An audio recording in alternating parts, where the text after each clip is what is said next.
नमस्कार दोस्तों, आप सभी का आपके अपने YouTube चैनल स्टडी विद राज में स्वागत है। दोस्तों, आज के इस वीडियो में मैं आप सभी को संधि पहचानने की आसान ट्रिक बताऊंगा। तो इसके लिए मेरे वीडियो को एंड तक देखिए और यदि वीडियो पसंद आए तो वीडियो को लाइक करें और इस चैनल पर नए हैं तो चैनल को सब्सक्राइब करें। तो चलिए आज का वीडियो शुरू करते हैं। देखिए, जितने भी कॉम्पिटिटिव एग्ज़ाम होते हैं उसमें क्या होता है कि कुछ शब्द दिए जाते हैं और उन शब्दों में पहचानना रहता है कि कौन सी संधि है। तो देख करके शब्द को तुरंत आप कैसे पता करें कि इसमें कौन सी संधि है, तो वो ट्रिक मैं आप लोगों को यहाँ पर आज बताऊँगा। तो चलिए वीडियो को शुरू करते हैं। तो देखिए, यहाँ पर मैं बताऊँगा आप लोगों को स्वर संधि। देखिए, स्वर संधि के 5 भेद होते हैं। तो यहाँ पर देखिए, पाँचों भेदों में से मैं आप लोगों को बताऊँगा कि कोई भी शब्द है तो कैसे पता करें कि ये इसमें कौन सी स्वर संधि है। तो यहाँ पर देखिए, सबसे पहली संधि है, संधि का नाम है दीर्घ स्वर संधि। तो देखिए, दीर्घ स्वर संधि है, उसमें जो है क्या करेंगे, इसमें देखिए कोई भी शब्द आए तो उसमें अगर बड़ी मात्रा है तो वहाँ पर दीर्घ स्वर संधि होगा।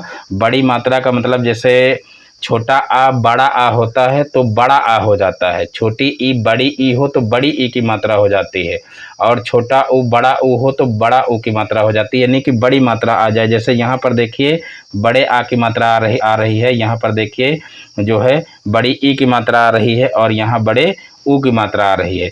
तो ये थोड़ा सा आप लोग ध्यान रखेंगे कि जो है जहाँ पर संधि होती है तो संधि की जगह पर बड़ी मात्रा आनी चाहिए, अलग कहीं पर नहीं देखेंगे। जैसे यहाँ पर देखिए छोटी ई की भी मात्रा आ रही है, तो यहाँ पर आप लोगों को थोड़ा सा संधि विच्छेद करना पता होना चाहिए।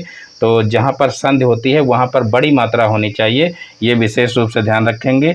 तो यहाँ पर देखिए, यहाँ पर ये बड़ी मात्रा हो गई और यहाँ पर देखिए बड़ी मात्रा हो गई और यहाँ पर भी बड़ी मात्रा हो गई। तो इस प्रकार से ऐसे शब्द जब आपको दिखें जिसमें बड़ी मात्रा लगी हो तो वहाँ पर आप तुरंत समझ जाइए कि दीर्घ संधि है। फिर देखिए अगली संधि है गुण संधि। तो गुण संधि में देखिए, गुण संधि कैसे पहचानेंगे, तो यहाँ पर देखिए एक मात्रा आपको देखने को मिलेगी, यानी कि एक मात्रा देखिए जैसे ए की मात्रा है तो यहाँ पर देखिए इस तरीके से ए की मात्रा दिखेगी, और या तो ओ की मात्रा है, यानी कि ओ की मात्रा केवल लगाएंगे तो देखिए ये ऐसे लगेगी। तो यहाँ पर देखिए ए की मात्रा ये है और ये है ओ की मात्रा, तो यहाँ पर सिर्फ एक मात्रा आपको देखने को मिलेगी, तो वहाँ पर हो जाएगा जो है क्या, गुण स्वर संधि। और अगर दो मात्राएं हों तो दो मात्राएं में देखिए वृद्धि संधि आती है। तो यहाँ पर एक मात्रा की हम बात कर रहे थे, तो यहाँ पर देखिए यहाँ पर भी देखेंगे जहाँ पर संधि हो रही है, यानी कि दो शब्दों में जब संधि होती है, संधि विच्छेद करते हैं तो संधि विच्छेद के बाद जब संधि होती है तो दो अक्षरों के बीच में संधि होती है, तो वहाँ पर एक मात्रा आपको दिखेगी। जैसे देवेंद्र, तो देवेंद्र का जैसे संधि विच्छेद करेंगे तो देव धन इंद्र होगा, तो देव धन इंद्र होगा। फिर जो है यहाँ पर छोटा आ और ई मिल करके देव धन इंद्र, यानी छोटा आ और ई मिल करके ए हो जाता है, तो यहाँ पर देखिए देवेंद्र हो जाएगा। यानी कि इसमें सिर्फ आप लोगों को मैं ट्रिक बताऊंगा, यहाँ पर मैं आप लोगों को कोई नियम नहीं बताने वाला हूँ, क्योंकि यहाँ पर ट्रिक की बात की जा रही है तो यहाँ पर कोई नियम नहीं बताना है। लेकिन यहाँ पर देखिए एक मात्रा तो यहाँ पर आ रही, देखिए एक मात्रा यहाँ आ रही, यानी कि ए की मात्रा, और यहाँ पर एक मात्रा आ रही, हित धन उपदेश हितोपदेश होता, तो यहाँ पर देखिए ओ की मात्रा आ गई। तो इस प्रकार से एक मात्रा यहाँ पर देखने को मिल रही है। लेकिन यहाँ पर देवर्षि, देवर्षि में देखिए देवधन ऋषि होता है, देवधन ऋषि, तो यहाँ पर देवर्षि हो जाता है। तो इसके लिए थोड़ा सा आप लोग अलग से याद कर लेना, क्योंकि यहाँ पर एक मात्रा आपको नहीं देखने को मिल रही। तो यहाँ पर इसका देखिए नियम होता है कि यदि छोटा आ और बड़ा आ के बाद ऋर आ जाए, यानी कि छोटा आ और बड़ा आ के बाद जब ऋर आ जाए तो इनका संयोग, या कह लीजिए ये मिल करके जो है अर हो जाते हैं, यानी कि जो ऋर होता है, ऋर जो है ऋर स्वर जो है वो क्या होता है, रा व्यंजन में बदल जाता है। तो इस प्रकार से जो है आ या आ के बाद, यानी कि छोटा आ या बड़ा आ के बाद ऋर आए तो दोनों मिल करके क्या हो जाते हैं, अर हो जाते हैं। तो यहाँ पर देखिए देव धन ऋषि है तो दोनों मिल करके क्या हो जाएंगे, देवर्षि हो जाएंगे।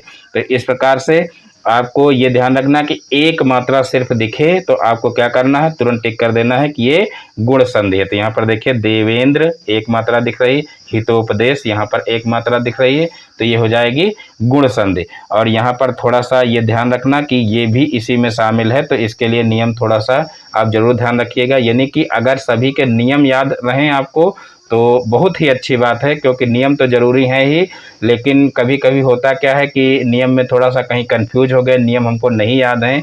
तो इस तरीके से अगर आपको ट्रिक पता है तो आप तुरंत पहचान लोगे, उसमें कोई दिक्कत नहीं होगी।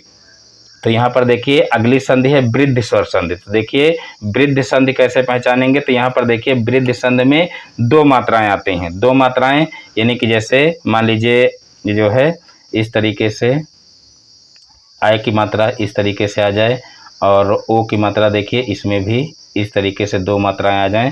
तो यहाँ पर देखिए ए की मात्रा और ओ की मात्रा आ रही थी, यहाँ आय की मात्रा और औ की मात्रा, इस तरीके से अगर शब्द आएँ तो समझ लीजिए वहाँ क्या है, वृद्धि संधि है।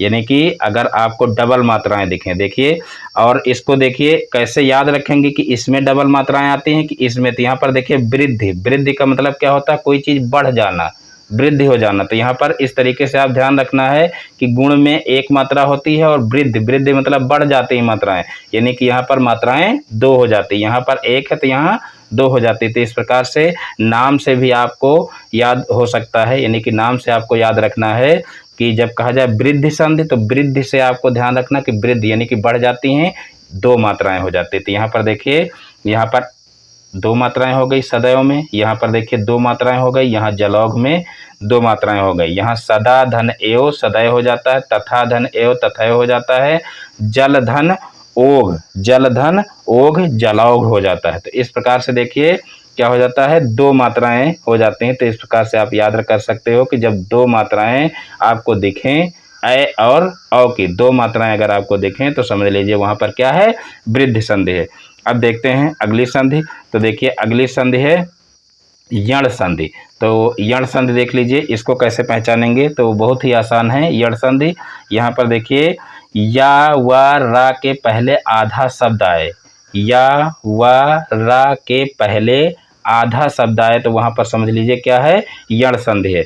तो इसको विशेष रूप से ध्यान रखेंगे, आप तुरंत पहचान जाओगे। जहाँ पर आपको या व रा के पहले आपको आधा शब्द कोई भी दिखे, वह तुरंत पहचान जाइए कि क्या है, यण संधि। जैसे स्वागत, देखिए वा के पहले सा आ गया, इत्यादि, तो यहाँ पर देखिए या के पहले आधा ता आ गया, अत्यधिक, तो यहाँ पर देखिए या के पहले ता आ गया आधा। तो इस प्रकार से यहाँ पर देखिए सुधन आगत बराबर स्वागत हो जाएगा, इति धन आदि बराबर इत्यादि हो जाएगा, और यहाँ पर देखिए अति धन अधिक, अति धन अधिक क्या हो जाएगा, अत्यधिक।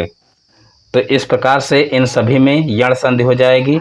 फिर देखिए अगली संधि है आयाद संधि। तो आयाद संधि में देखिए क्या है ट्रिक, ए ऐ ओ औ की मात्रा नहीं आती है और अधिकतम 3 अक्षर का शब्द आता है। तो देखिए आयाद संधि कैसे पहचानेंगे कि ए ऐ ओ औ की मात्रा नहीं आती, यानी कि ये जितनी भी मात्राएं हैं, ए की, ऐ की, ओ की और औ की, ये मात्राएं उसमें आपको कहीं नहीं दिखेंगी और अधिकतम 3 अक्षर होते हैं। तो यहाँ पर देखिए एक उदाहरण हम लिए हैं 4 अक्षर का और इसमें भी आयाद संधि ही है। तो यहाँ पर ये नियम जो है ज़्यादा लागू नहीं होता, लेकिन यहाँ पर जो है अधिकतम की बजाय अधिकतर कर दें तो अच्छी बात है। यहाँ पर अधिकतर यानी कि अधिकतर आपको 3 अक्षर जो है मिलेंगे, किसी भी शब्द में अधिकतर 3 अक्षर मिलेंगे, लेकिन 3 से ज़्यादा भी हो सकते हैं, लेकिन ज़्यादातर आपको क्या है कि 3 अक्षर ही मिलेंगे। तो यहाँ पर देखिए ये ए ऐ ओ औ की मात्रा नहीं मिलेगी। जैसे यहाँ पर पवन है, फिर पावन है, गायक है, नायिका है, विनायक है, इन सभी में क्या है, इन सभी में जो है आयाद संधि है। यहाँ पर देखिए कैसे इसका नियम है, नियम भी आप लोगों को बता दे रहे हैं, हालांकि नियम से यहाँ पर कोई मतलब नहीं है। यहाँ पर देखिए ए ऐ ओ औ के बाद कोई असवर्ण स्वर, यानी कि असवर्ण स्वर का मतलब कि इसके समान, यानी कि आ के बाद आ ना आए, और जैसे है ई के बाद ई ना आए, या इस तरीके से ए के बाद ऐ ना आए, तो समान स्वर ना आए, यानी कि ए ऐ ओ औ के बाद कोई असवर्ण स्वर आए तो क्या होता है कि ए की जगह पर ऐ आय की जगह पर आय और ओ के यानी कि क्रमशः ए आय ओ औ का क्या हो जाता है, आय आय औ आओ हो जाता है। तो इस प्रकार से जो है इसका नियम है। तो यहाँ पर देखिए जो है जैसे पावन, पावन है और यहाँ पर पवन है, तो देखिए पावन का संधि विच्छेद क्या हो जाएगा, पोधन, पोधन अन, पोधन अन, तो यहाँ हो जाएगा पवन। और इसी को अगर पावन करना है यानी कि पावन का संधि विच्छेद करना है तो यहाँ पर पौधन अन हो जाएगा। तो यहाँ पर देखिए क्या हो जाएगा, पावन हो जाएगा। तो इस प्रकार से देखिए इसका अव हो गया पवन और इसका आव हो गया, तो ये हो गया पावन। इसी तरीके से यहाँ पर गायक का देखिए क्या हो जाएगा, गायक का करेंगे अगर संधि विच्छेद, देखिए गय धन अक, तो देखिए ये आय की मात्रा है ना, तो आय की मात्रा है तो ये आय हो जाएगा, तो ये हो जाएगा गायक। तो इस तरीके से इसका ये संधि विच्छेद हो जाएगा। और नायिका का इसी तरीके से क्या हो जाएगा, ने धन, देखिए नायिका, नायिका है आय हो जाता है ना, तो यहाँ पर नय धन अक हो जाएगा। देखिए नय, नय धन अक नायक हो जाएगा, तो इक यहाँ पर हो जाएगा नय धन इक, इक का बजाय यहाँ पर नायिका है तो इका कर देंगे तो हो जाएगा नायिका, नायिका। तो इस प्रकार से ये जो है नायिका का संधि विच्छेद हो जाएगा। और विनायक, विनायक जैसे है तो यहाँ पर विनायक का संधि विच्छेद कैसे करेंगे, तो देखिए यहाँ पर हो जाएगा विनय, विनय प्लस अक, यहाँ पर जैसे नय धन अक नायक हो जाता है वैसे यहाँ पर विनय धन अक बराबर हो जाएगा विनायक। तो यहाँ पर देखिए नय धन अक नायक जैसे है उसी प्रकार से विनय धन अक विनायक हो जाएगा, यानी कि यहाँ पर संधि विच्छेद इतने में ही हो रहा है। यहाँ पर बी आगे अलग से जो है उपसर्ग लगा हुआ है केवल, बस। तो यहाँ पर देखिए ज़्यादातर आपको 3 अक्षर देखने को मिल रहे हैं, यानी कि कोई भी शब्द है वो 3 अक्षरों से मिला हुआ है। तो यहाँ पर ध्यान रखेंगे कि ए ऐ ओ औ की मात्रा नहीं दिखनी चाहिए और अधिकतर 3 अक्षर आपको मिलें तो समझ लीजिए वहाँ पर क्या होगा, अयाद संधि होगा। तो इस प्रकार से आज का वीडियो यहाँ पर समाप्त होता है। मैं उम्मीद करता हूँ कि इस वीडियो को देखने के बाद कोई भी शब्द अगर आपको दिखे परीक्षा में तो उसमें कौन सी संधि होगी बहुत आसानी से आप पहचान सकते हो। तो यदि मेरा वीडियो पसंद आया तो वीडियो को लाइक करें और इस चैनल पर नए हैं तो चैनल को सब्सक्राइब करें।